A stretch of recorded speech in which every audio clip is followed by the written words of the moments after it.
Well, welcome everyone. My name is Katherine Snedaker, and welcome to Casual Conversations. This is our third season, and we are hosted by IBIA and NABIS. And we will have our call today and then skip next week for the American holiday of Thanksgiving, and then be back in December. So thanks for joining us again today. And I'm very excited to announce that today we have Stephen with us to talk about his path in brain injury profession and contextualized treatment. Welcome to the call, Steve. Thank you, Katherine. It's a pleasure to be here with you and your audience today. Well, so tell us a little bit about how you got into the field of brain injury.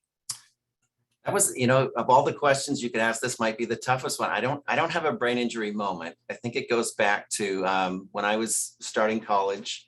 I was very interested in psychology, so that was my passion. And when I was growing up, I grew up in a small town in Canada, and we had a old traditional psychiatric facility in our town, and that was one of the primary employers of our town. And so I was often worked there as a summer student. So I got involved in psychiatry and then had this passion for psychology. And so I started a degree in psychology. And as I was going through that, I was kind of thinking about what I was going to do in terms of my career and what were the types of professions that were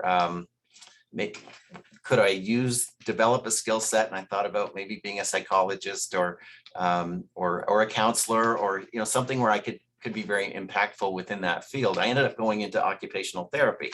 It seemed to combine a lot of the interests. It included psychology and mental health components. It had physical rehabilitation components. It had to do with life skills and real life activities, which always something that I was interested in. So I went into occupational therapy and then graduated. And my first job, I was still thinking psychology. What can I do with it? I took a job in a maximum secure psychiatric facility. So that was the very first job I had. And it was very eye-opening. It was challenging. We had numerous there's just a lot of reasons why somebody ends up in a setting like that. And even though it was maximum secure, we were still looking at community reentry and how do we get people on a path where they can get their life back together. So we had a lot of various psychiatric diagnoses, also a lot of substance abuse, some traumatic brain injury, but really this shared connection within my role there, which was different than a lot of other people's roles, to develop social skills and job skills and trying to help people get on a path where they could go at least, to medium secure, to minimum secure, and into the community. As I was there for a few years, I moved into the minimum secure. And so we were very life skills directed. And so that was kind of the early parts of my career, not traumatic brain injury specific in any way. And then in 1996, I took a job at a facility that was called Health South. It's a large rehabilitation provider. I think now it's changed names. I think it's called Encompass Health now. But that was my first real job in terms of working with people with physical impairments. And that was where I got introduced to a caseload that started to be comprised of traumatic brain injury. And what I found was with traumatic brain injury, it was a demographic that I really enjoyed working with. There was mental health components, there was physical rehab components, there was family components. And I think that was where I really started to enjoy the challenges of traumatic brain injury rehabilitation. I worked in that setting for about 4 years. And while I was there, I got connected with a neuropsychologist. His name was Dr. James Pfeiffer, and he was developing a community reentry program for traumatic brain injury. And it was based on the life coach model. And so I was very interested in that. It took a lot. It actually put a label to something that I felt like I was doing, so it really brought a lot together. Around that time, I also started to do some teaching. So I was doing a lot of different things around the same time. This was around 99 to 2000. And are you still in Canada or are you in the United States? No, I went to the United States. So the Health South was my first venture to the United States, was Huntington, West Virginia. So that was I had some relatives that went to West Virginia University. I had a number of relatives in Gettysburg, PA. So I used to visit them a lot. And so the initial foray to Health South was a 1 year. That's all we planned to do. I didn't even quit my job in Canada. It was kind of just almost a leave of absence. And we just really enjoyed it. And I got into a number of different things through that as the years went on, including starting a PhD program at Virginia Commonwealth. So I was doing a little bit of teaching, doing primarily the work at the rehab hospital, and just collaborating a little bit with my colleague, Dr. Pfeiffer. And so he was kind of teaching me about the life coach model. And that was what I ended up doing my dissertation on at Virginia Commonwealth. So he was a good partner for me in terms of helping with data collecting. I actually did my study on the effectiveness of the life coach model. And while I was at VCU, Dr. Brian McMahon was there, and he was on my dissertation committee, and he had wrote a book that included the life coach model. So I had a lot of things happening all around the same time in terms of really positive influences that I felt were just helping me understand the complexities of traumatic brain injury rehabilitation, the many challenges, the uniqueness of each individual. I really enjoyed the challenges, and I think that was just something that really drew me to it. As I progressed through the doctoral work, I started to present a little bit. I started to do a little bit of teaching.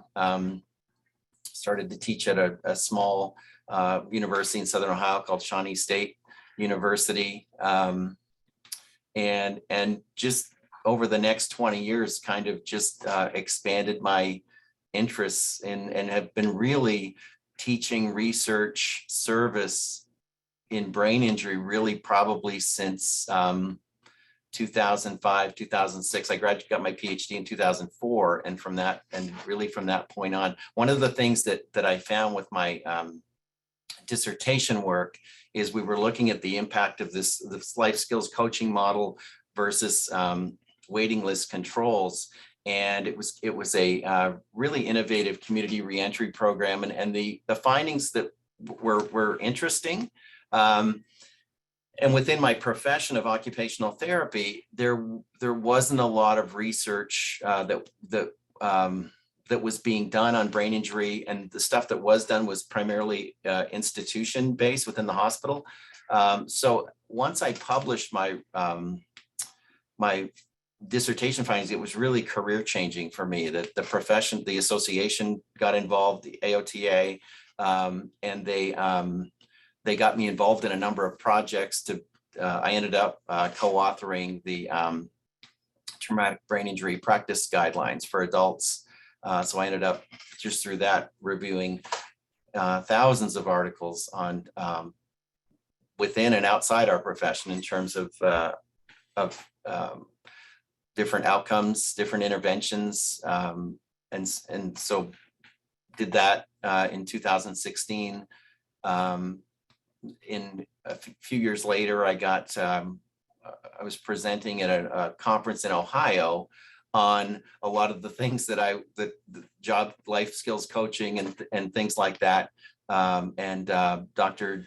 Jennifer Bogner was actually in attendance there, and she was looking at that. She said, that looks like the contextualized therapy, contextualized treatment stuff that we're doing. And I was not familiar with her work at that time, other than a webinar that I watched through the Brain Injury Association one time that had talked about it. So I was somewhat aware, but had never met Jennifer or her group. So that was a nice connection in terms of, again, that was not an occupational therapy study. It did include occupational therapists on the team, but it really validated, and we can talk about that study in a few minutes, but it really validated a lot of the work that I had been doing that didn't have a lot of evidence base to it. It's a challenging area to study for a lot of different reasons. Let's talk about some of those reasons why brain injury is so difficult to study. Yeah, when I first started, even when I was doing my dissertation work, I was struck by, because I hadn't done a lot of research. I never really saw myself as a researcher. I really didn't have any interest in doing it. I really just liked to work with people and do a little bit of teaching on the side.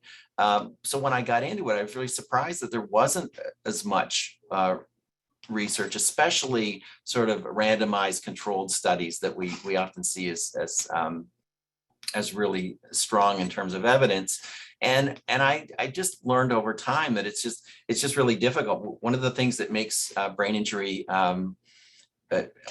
fun to work with as a clinician and challenging to work with, but also very difficult to study, is the individual differences between each person. So you've got, if you're everybody's different in everything that you ever study. But if you're studying carpal tunnel syndrome, for example, there are similarities in what you're looking at versus traumatic brain injury, where everybody is vastly different. So if you're trying to create a group to study, it's very hard to find 20 people, 100 people, 200 people, whatever that are the same. I mean, it's the individual differences that make the condition unique. So you've got you've got who the person was before, you've got the complexity of the specific injury, you've got significant different levels of severity. And so what makes brain matching them to a control then. Yeah, I mean, what group are they in, right? What group? So it is a challenging group. So what I really committed to was not allowing that to deter me from trying to do it anyway. And I think that's one of the things that a lot of the effective traumatic brain injury researchers have done, of which I don't consider myself one of, but I have done a little bit, is that they acknowledge the individual differences in their work. It's not a reason not to do it. I think that when I started to do it and I was trying to create my group, the first thing I thought of is this work's gonna be really criticized because my brain injury group is made up of 20 to 30 people that are completely different from each other. And you got to get by that, and you got to do the study anyway, because obviously the more we know,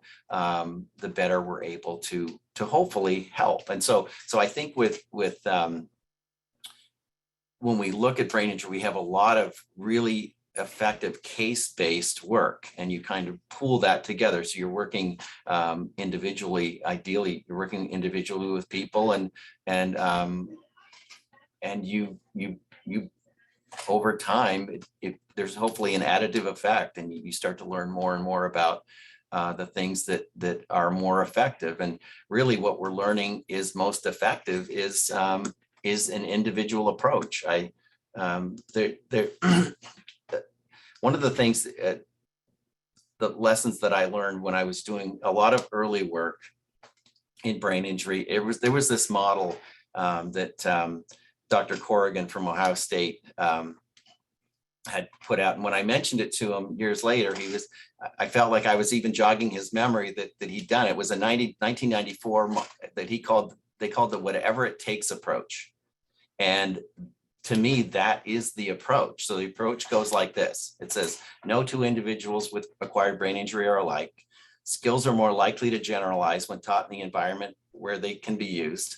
Environments are easier to change than people. Community integration should be holistic. Life is a place and train venture.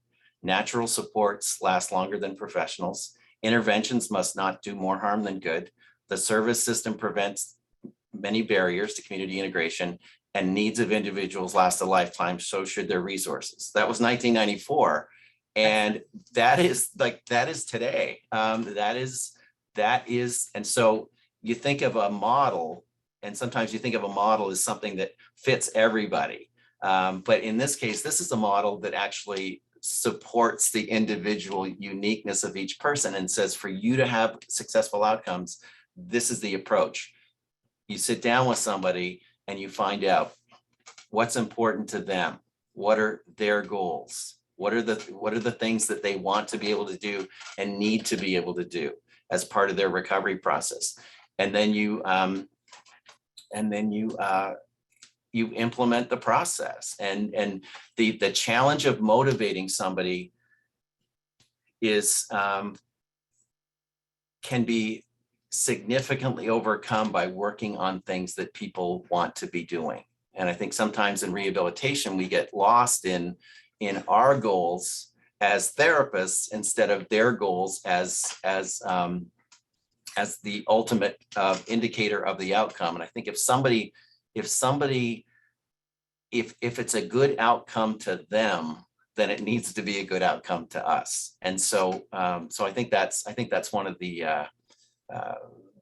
it's one of the challenges that we have even within our various professions, because we're all trained. This is what you do. This is what you do. And I think in brain injury, sometimes you got to just take a step back and relax and create this collaborative relationship-based approach where instead of you treating somebody, you are a facilitator of their recovery. And we all come from our the really interesting piece of the work that Dr. Bogner's research came up with in terms of contextualized treatment, which in occupational therapy, we call it occupation-based treatment, is this notion that that when people have more contextualized treatment as part of their inpatient rehabilitation, so an additional 35% of contextualized treatment, that's across all professions, results in 1 to 2 days in the community more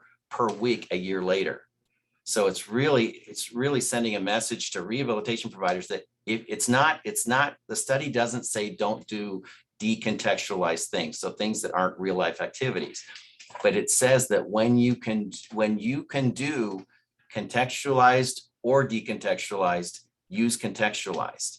Let's say, for example, that I can't go back to my home until I can climb a staircase. That's a real barrier for me as somebody in inpatient treatment. What would non-contextualized treatment look like for me?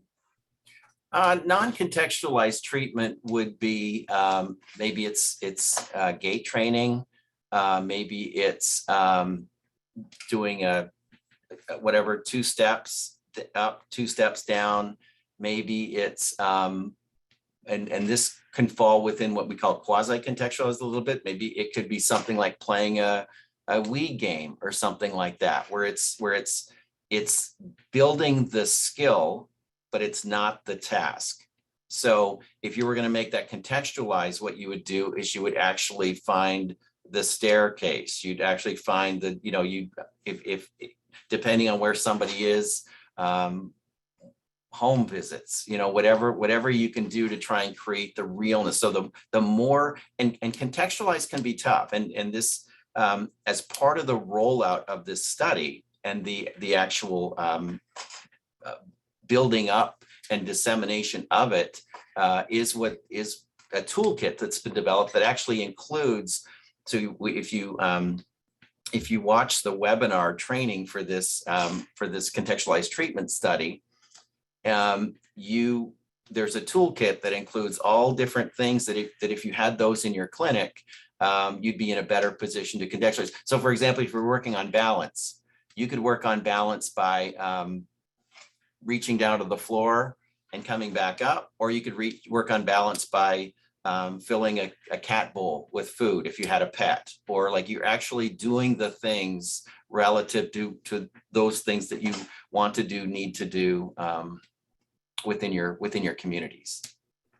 I am putting in the chat right now the link to, you take the stars away on each side. I'm going to put it in 2 ways, to the toolkit.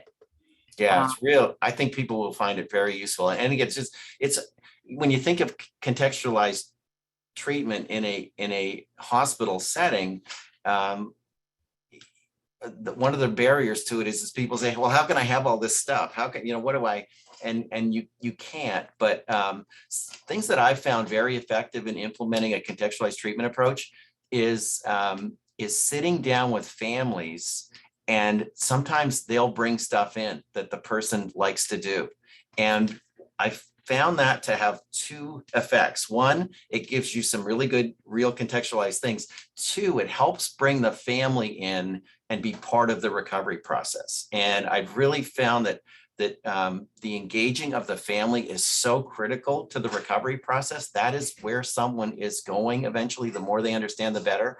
And I think especially in the early stages of recovery, where there's just a lot of complicating factors related to coping going on, the ability to bring somebody in to help can be really valuable in terms of getting the family part of that collaborative approach as well. The first time I heard about health being defined by the person by the patient was actually at the VA, in the Boston VA, and the VA, I think it was maybe 2 or 3 years ago, it was pre-COVID, about a year before COVID, was shifting to what is important to you. Right. So what is important? I was surprised looking through the toolkit that there's a slide on contextualized therapy for someone who wants to return to golf. Yeah. Like that is, or caring for a pet. Those are not things that I would think of right away. Right. And it's designed to be interdisciplinary. So the idea, so if the study is saying the more contextualized treatment somebody has, the better their outcome, it can't be one profession that's only doing that. It has to be. So the other thing that the toolkit provides is that in any given task, what would the occupational therapist be doing? What might the physical therapist be doing? What might the speech therapist? And for each profession to be able to look at the different steps and identify things that they can contribute to the contextualized treatment approach. So I think it's a lot of work went into trying to make it easy for clinicians to implement. The other barrier is documentation. The documentation can pose a significant challenge. It can just be easier to document decontextualized interventions. So the toolkit also provides smart phrases and approaches that you can use to integrate contextualized treatment into your to make sure that it's not the documentation isn't such that it takes so much more time to do it, because therapist time is very precious and they have to be efficient in their approach. Were therapists using this type of approach before this study? They were. So what they found in the study, at least according to what Dr. Bogner has shared with me, is that they found that about 30% of rehabilitation in that setting was considered contextualized. So it was a retrospective review. So it was all data that had been collected through billing and medical. So they were looking at medical records and actually classifying the interventions that were provided into contextualized, decontextualized, and I think a little bit of quasi-contextualized, where it kind of fell in between. So they were using, and they ended up with over 1,800 subjects by being able to do that. So, I mean, it's really, when I think back to the study I did when I was doing it actually while the intervention was going, how difficult it was for me to find 20 people. And then find a comparison group to go with that. So there's a lot of good to the study, and just in terms of the strength of it, based on the way that they were able to collect the data. And I really like that they picked a point a year after the traumatic. Right. Me too. Yes. Yeah, it's a very meaningful point. And then, how could somebody use this study? So they did this tremendous 4-site military civilian, huge group population, came up with that if you use contextualized real life therapy, that they saw a year later, people were more integrated in the community and out of the house more.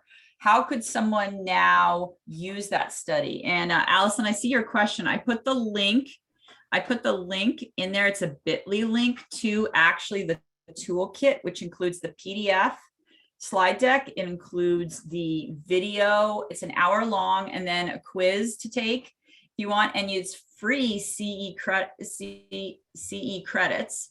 And then I'll just share my screen for 1 second to show you. This link will take you to this site, this Ohio State site, and it will say view webinars, and it's the 1, 2, 3. It's the 5th one down. It's called Optimizing Rehab Outcomes Through Contextualized Treatment.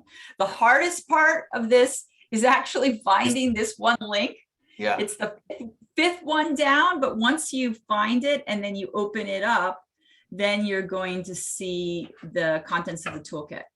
So my question to you, Steve, is so what can a rehab professional do with this evidence to change their day-to-day practice?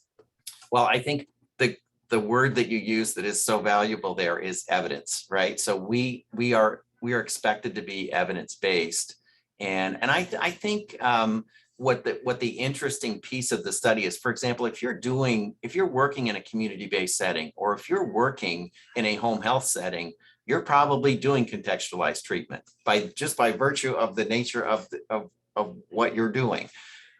When you're working in an acute, working with someone during an acute care inpatient admission, that's the piece that I find is very rewarding and very new in terms of allowing a clinician to say, the evidence supports my use of this. And I think that we, as clinicians, we all want to be evidence-based, and we all want the best outcomes. So I think one of the things the study does is it gives clinicians the confidence to say, this is, I'm providing evidence-based care, and this is, and that's what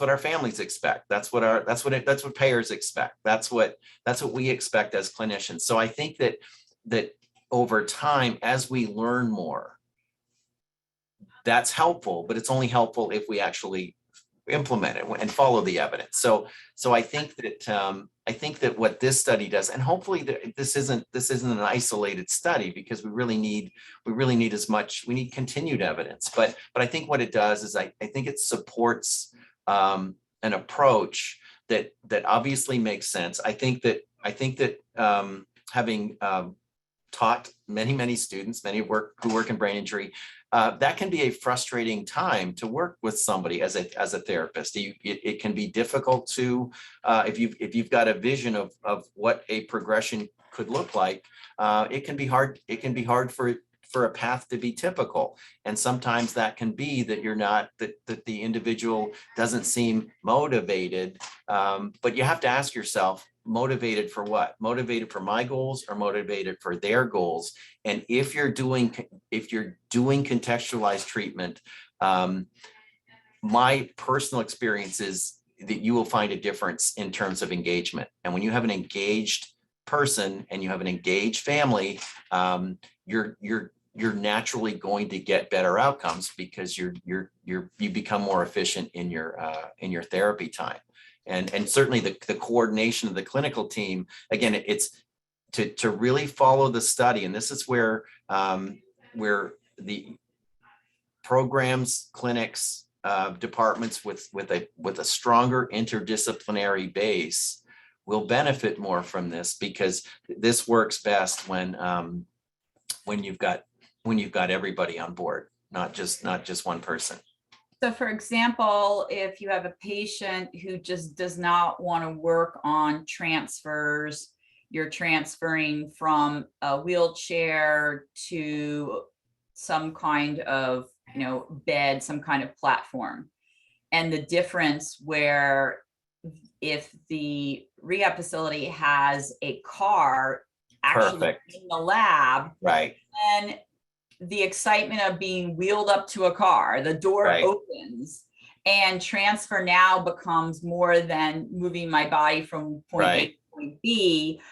There's all of the connection to going in the car and, that's where I go to get ice cream. That's where I go to visit people. That's how I go to work, and all of the feelings without getting in the car. It's how I'll get home, right? That's how I'll get home. Getting into that is how I'll get home. So yeah, I think it takes a little bit of creativity sometimes, but if you get the input of the family and the client when you can, and your patient, that takes a lot of the creativity out of it. You don't need to guess what they like and want. They will tell you what they like and want. And I think it's really the piece from the clinician side is saying, all right, how am I going to best do that? If you have to go, and so, I mean, not everything can be done in a contextualized way. We do our very best, but when you use decontextualize, I think one of the things you have to do is make sure that they understand the connection to, so sometimes, for example, you have to use decontextualized activities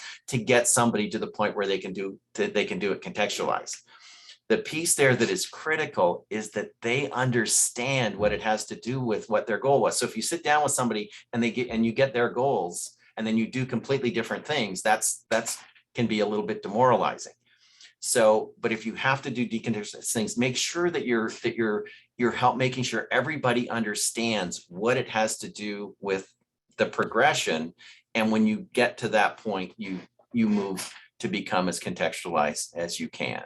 So back to the car example, if somebody sort of has to be able to swing their legs in or shift their weight or some part of that transfer.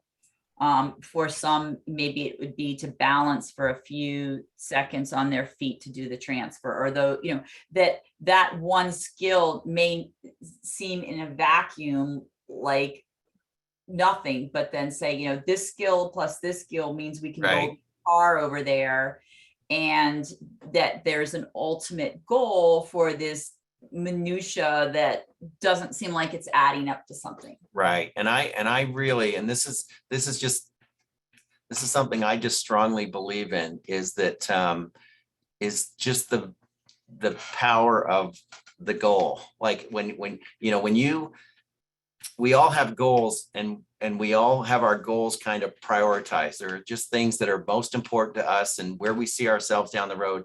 And so we make decisions all day relative to our goals. So if somebody asked you if you want to go to a movie or a rock concert, it might be your favorite band, but if graduating school is more important than your favorite band, and you got an exam that next morning, you might actually say no to that, because you're making decisions relative to your goals and your priorities.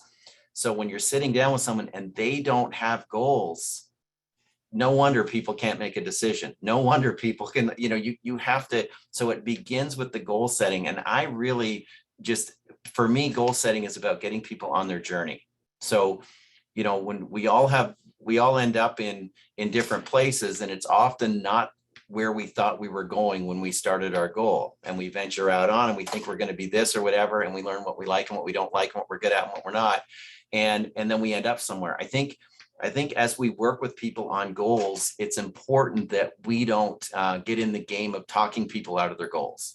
So sometimes I'll hear like realistic goal setting. It's like, I don't know what realistic goal setting is, because I don't know what someone can do. I don't know where someone will end up. So I really approach goals. And that can actually be soul crushing. It really is, right? So a lot of patients about that. Get someone on their journey. They will discover, just like we all did, and just like they did before, they will discover through their journey.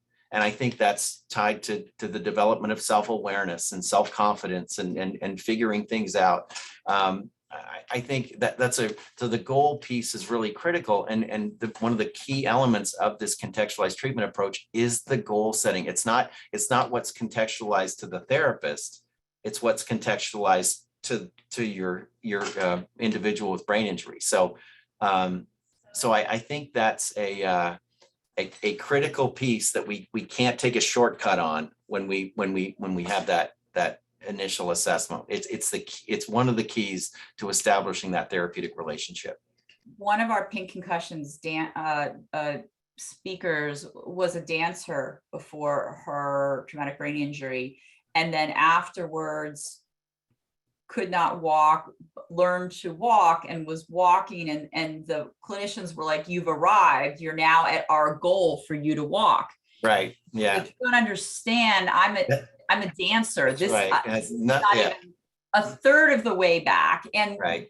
got to go to another place, you know, and spent a couple more years, but then was able to dance again. And that to her was so important. And, you know, I think that that kind of is sort of what I keep in my head, is what's important to that person.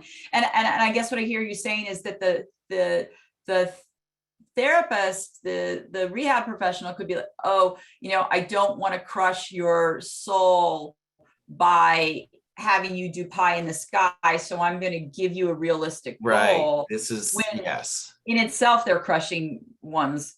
Yeah.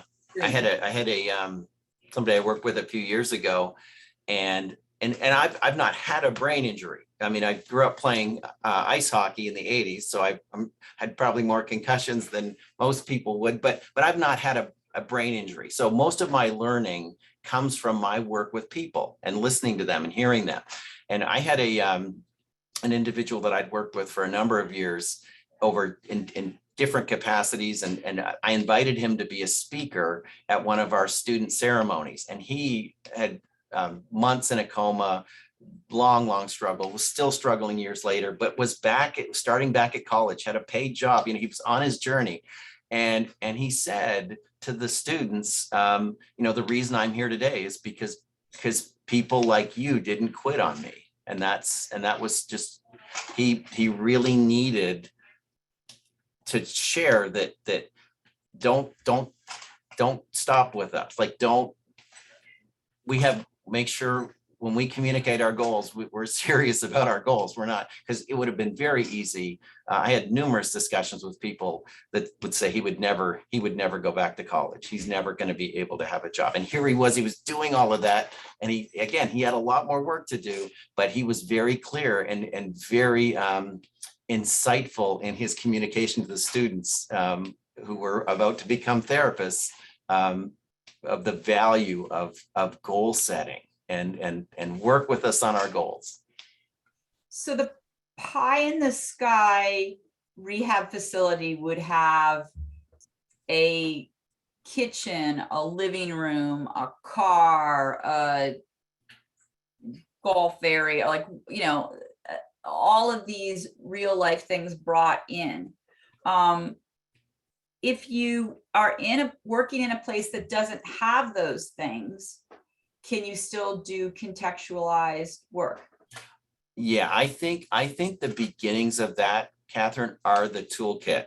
The toolkit for those that are in that setting. If you go to the study that Katherine's posted in the chat, and the information that goes with that, there's a very nice, it's called the dissemination package or the toolkit, and it lists common items that you can have in your clinic that don't take up a lot of space, that are inexpensive to get.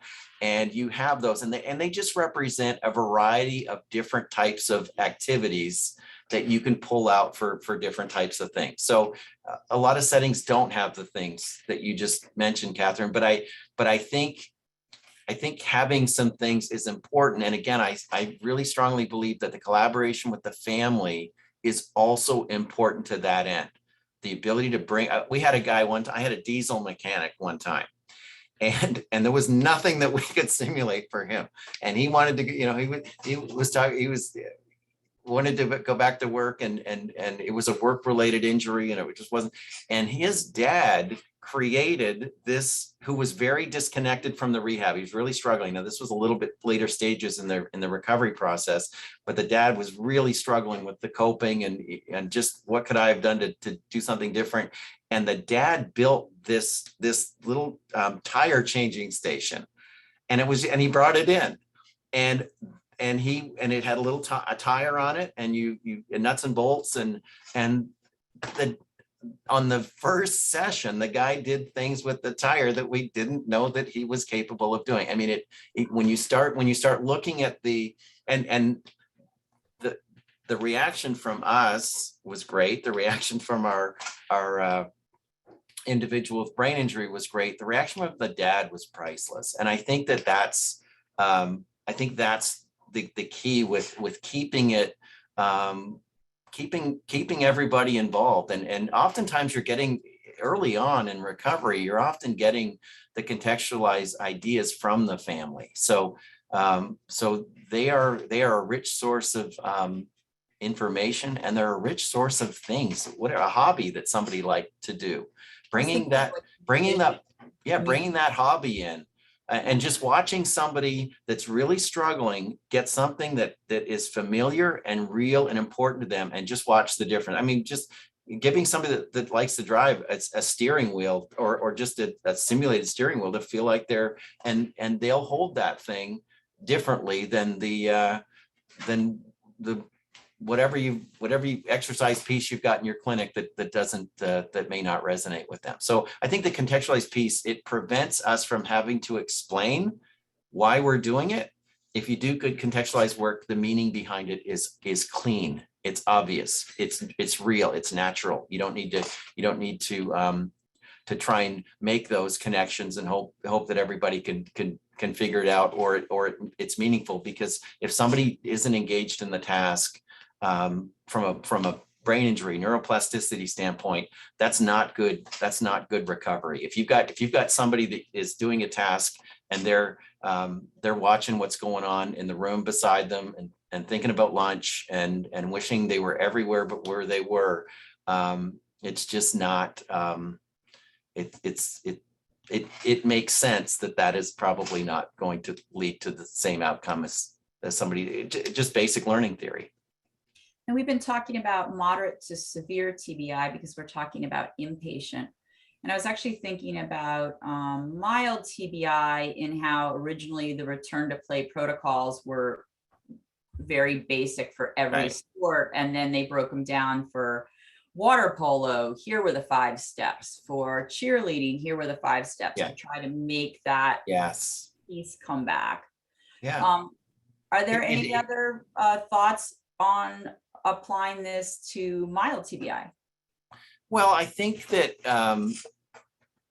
there's a lot of things to the real, and so and part of doing the real thing is also tied to one, it's great for recovery and rehabilitation. It's also great for self-confidence. So if I'm concerned about my ability to go back to a job or a sporting event or to class, if I'm worried about my ability to do that because I've never done it yet, then my performance is going to be impacted by that. So I think from a self-confidence standpoint, it's good. And I really think there are dangers in inferring that someone can do something if they haven't done it yet. And that can be concussion related. We see that even in all forms of industrial rehabilitation. I mean, if I want to know that somebody can go back to work, the best way for me to know that they can go back to work is to watch them do the job, not to watch them do something else and think they could do the job. It's to actually watch them do the job. So with concussion, one of the challenges that I've had when I've worked with people that have severe concussion is the challenge of simulating the environments that they have to go back to. So a few years ago, I worked with a college professor, and the demands of her day in terms of multitasking, it wasn't just delivering the lecture that she needed to do. It was the setup. It was the dealing with the students afterwards. It was the lights. It was the sound. It was the questions. It was all the unpredictable elements. And so there's a lot of challenge to that. And it wasn't until she delivered the lecture that we all felt good about where we were. And I think that's the piece and that's contextualized treatment. So it's the more real you can get, I think for everybody involved, it's the better. Well, absolutely. There's so many questions that I could still ask you, but I wanted to open it up to the group, and how we did last time, if any of the professionals want to ask the question first, and then we'll move to see, Nat has a question. And if anybody, you can either raise your real hand or virtual hand. Okay, so we have two. Allison, do you want to ask a question? Hey, just real quick, I looked at the link that you shared there, Katherine, at the course, and I just wanted to make sure that within that course somewhere there's a link to the actual study that you're referencing. There is. Yes. Okay, great. Yeah, I think it's the fourth or fifth slide. It gives the it actually gives the first page of the study, so that you should be able to Google that and find it. It's very good. I think it won an award. I think Dr. Bogner was telling me, I think it won, like, the Archives of Physical Medicine Rehabilitation have certain awards each year for, and Jennifer had told me that it was the recipient of one of the awards for the journal. So that was great. And offers free CM credit or CE credit. I always get CME into CE. So you can take the course, take the quiz, which I passed, not being a rehab professional, but was fascinated and I had to try it anyway. But honestly, the hardest thing is finding the first link. And once you get there, it's just, it all flows. Yeah. Nat, you had a question, and then Kara. Thank you. I'm really looking forward to looking at the links. There's a couple of things that I use is AAI, or Animal Assisted Intervention, or Good. AAT, Animal Assisted Therapy. It Excellent. can help a lot with the animal does, specifically work with dogs. The animal does something and the person gets super excited because they achieve that outcome, and it's a non-judgmental interface with Perfect. the animal. It's been really, really helpful in also increasing successful speech patterns. Another thing I've done that just came to mind is that can be so easy. We don't think of it, but money. It's like, let's go take a walk. Oh, and someone's at the point where they're bringing their own wallet or their bag, their purse. Do you have change for $1? Or I've got a $5 and I really need to get changed. And then see how that goes, but don't do it for the person. That's pretty easy toolkit. And just on my own personal story, when I was a very successful artist, fine artist, that's what my major degree was in. And I'm a brain injury survivor, the thing that really shifted for me was when I realized my medium has changed, but not my message. So my message is still trying to help people see things in a different way, but it's just the medium that's changed. And that moved me from enormous depression and sense of failure to, yeah, I'm still in there, because I noticed the chat where someone said the self-deprecation, the depression, thinking you have to be what you were. We're never what we were today. What we're going to be tomorrow will be different. Correct. It doesn't mean it's all not grief and loss, but that grief and loss piece is a very important piece. Yeah. Thank you so much. Perfect. That's perfectly said.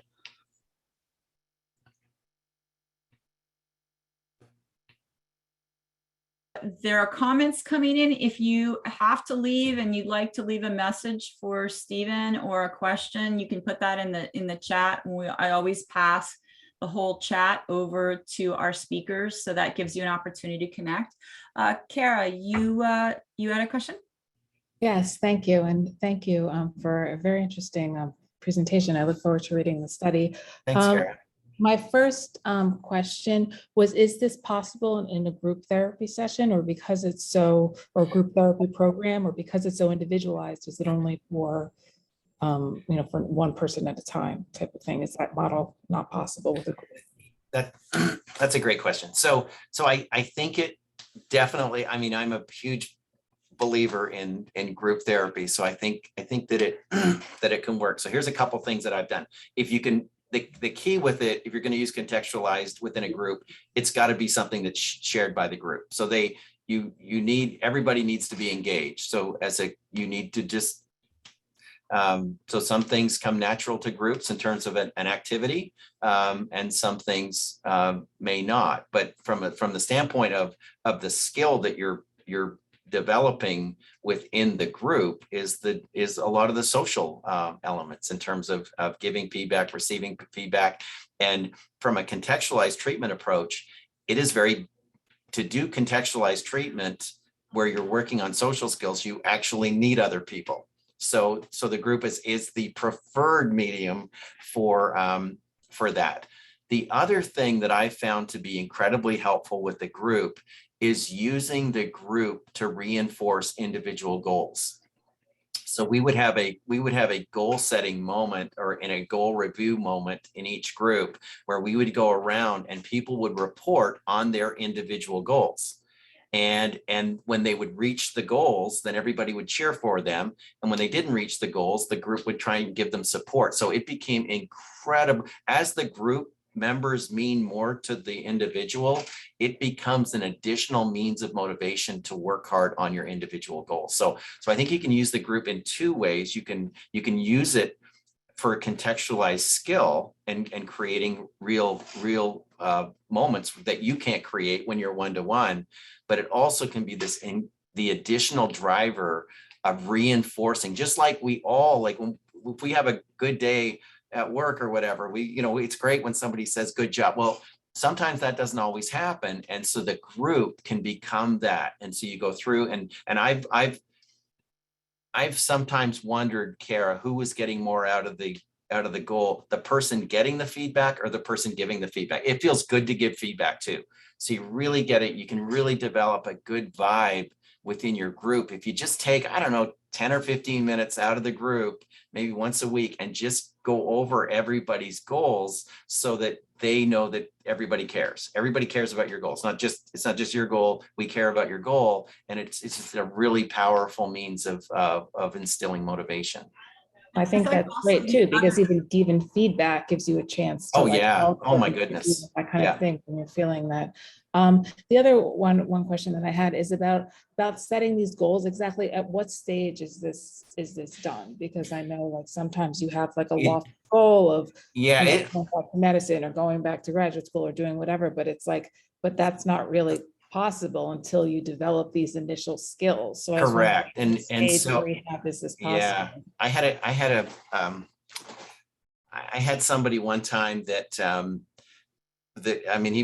it was an inpatient residential program, and he was very challenging. I mean, he was not, people were saying he was aggressive, he was bullying other individuals in the group. He was really disinterested in his rehabilitation, and he had a lot of physical impairments. He had a bad tremor. And I sat down with him and I said, if you could be doing anything 10 years from now, what would you like to be doing? And he stopped and he said, I've always wanted to be a dentist. And I just stopped and I said, can you imagine if a dentist treated their patients like this? Can you imagine if, and I used that to get him on his journey. And he himself figured out where he would go. He himself figured out, I always think of preschool graduation, where kids get up and they stand up at the graduation and they say what they want to be when they grow up. And everybody wants to be a fairy princess or whatever. And nobody in the audience says, come on, kid, you'll never be able to do that. Do something that's more realistic. No, they encourage them, and people go on and they do things, and they do things they like, and people go on their journey. And it's through our journey. I didn't even know what an occupational therapist was till I was in my 4th year of college. It's just, I never wanted to be that. But when I learned about it, it changed, it became an interest to me, and it changed my path. So I think we have to be careful not to, and I've had a number of people end up going to college and things that in the back of my mind, when they told me that, I thought, no way. So you just never know where people will go. And I think we just have to be really careful about, I never consider myself as misleading anyone. I truly don't know where they can go. So if they tell me that's where they want to go, I will use that as the model by which is our starting point.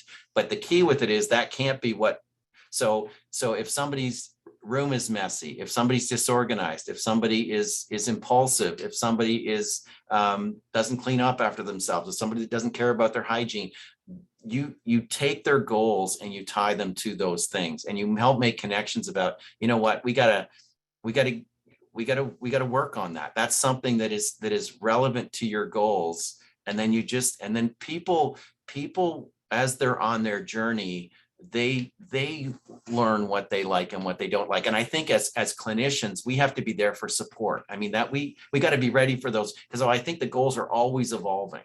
And even when somebody says, I want to go back, I want to go to grad school, well, maybe they end up, the journey ends with them getting a certificate in something. Maybe the journey ends with, but I think when someone's on their journey, you just never know how far it'll go. And I think as clinicians, our goal has to be to try and get people as far as we can get them.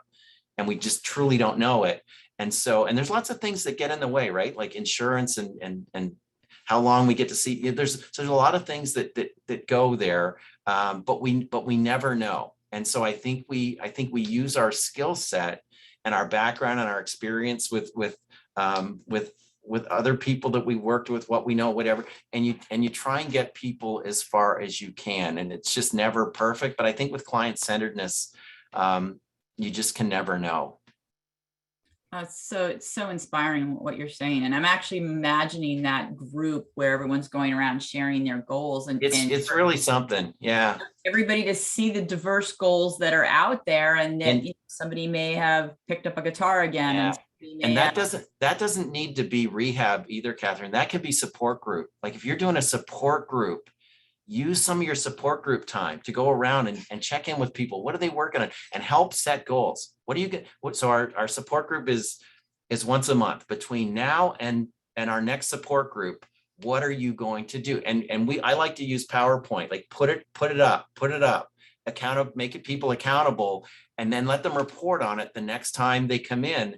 And what I learned from my dissertation research is I was looking at these people that were working in this job coaching, their life skills coaching program, and all the people that were my comparison subjects most of them were getting nothing. They were just living at home.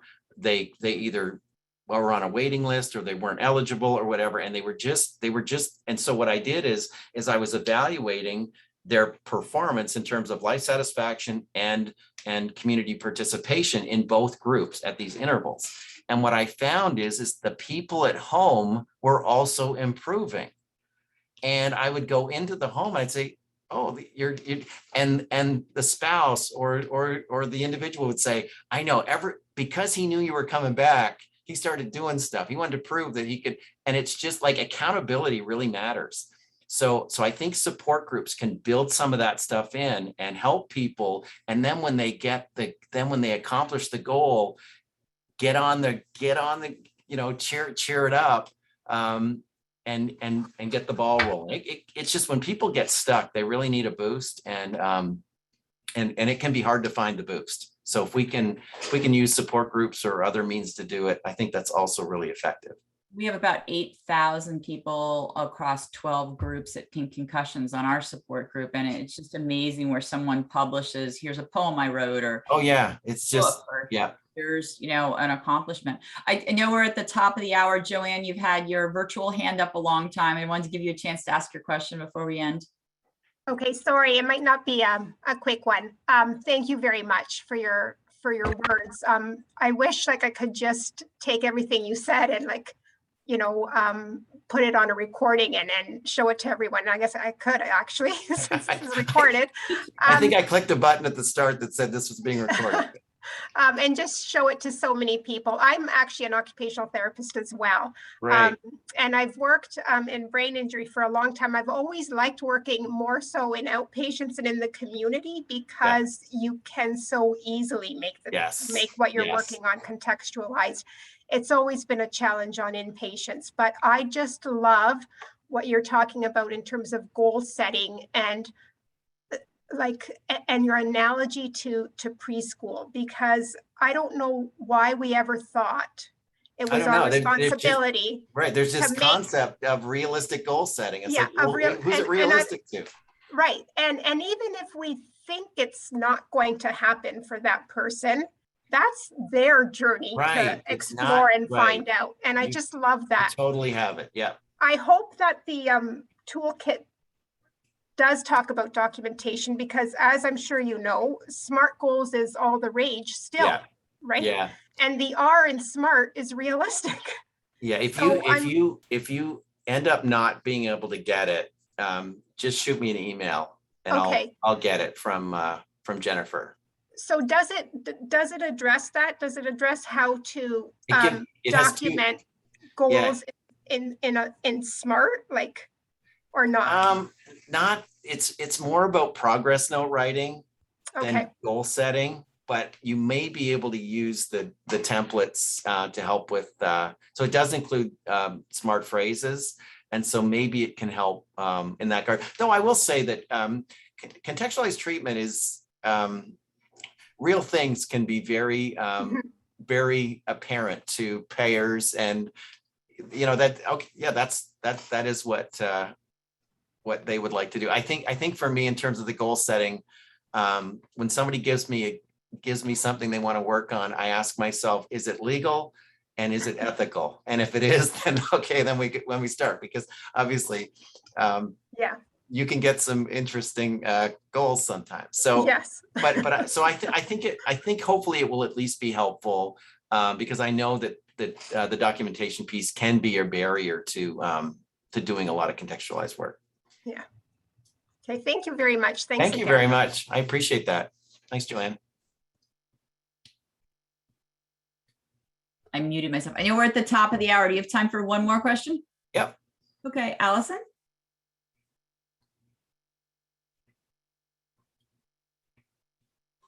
Hi, Allison. Do you want to ask your question? And people are asking for your contact information, so I can. You have it. Okay. Right. Yeah. Allison. Do you want me to put it in the chat? Like. Yeah. Well, I'll just ask Allison. Hi, Allison. Hi. Thank you. I think that I've heard some answers since I asked the question. I own a mental health clinic and am recovering from a motorcycle accident, and I discharged all my patients 14 months ago because I thought that was probably the ethical thing to do. And I'm finding on my own recovery that I don't know if I can or want to go back to that. And as you talk about setting our own goals, I guess I'm just curious if you have discovered that people on an occupational path, like I was on an occupational path for, 25 years, and now all of a sudden it's like, wow, I think I want to do something different. I don't know what it would be, but is that, I guess I'm sort of looking for some validation or some normalization. Is that a thing? I really like that. I mean, I think one of the mistakes that we make sometimes as clinicians is deferring to things people used to do to infer what they want to do. We have these things called role checklists and interest checklists and things like that. And sometimes we get caught up in what it was. And so I think one of the things that we can do for people is find out where they are and what the interests are. And I honestly think, just teaching at a university, the number of people that go back to school in their 30s, 40, 50, is really an indicator of the fact that I think one of the things that makes life meaningful is to spend your days doing things you like to do. And it can take a long time to figure out what those things are. So it sounds to me like you're finding your spot. And lately it's been on the couch. Well, yeah, it's got to come off the couch, but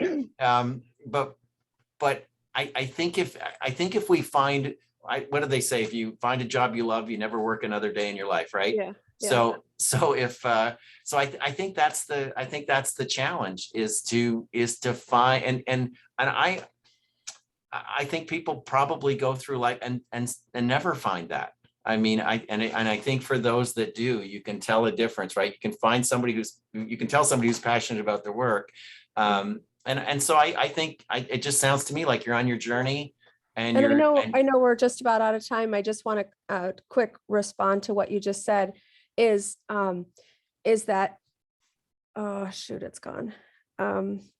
Is there so much of a feeling that I can't do what I used to do. And so Right. I'm thinking that, you know, I don't want to live from that negative standpoint. And Right. yet I'm also trying to be realistic about what I can and can't do anymore.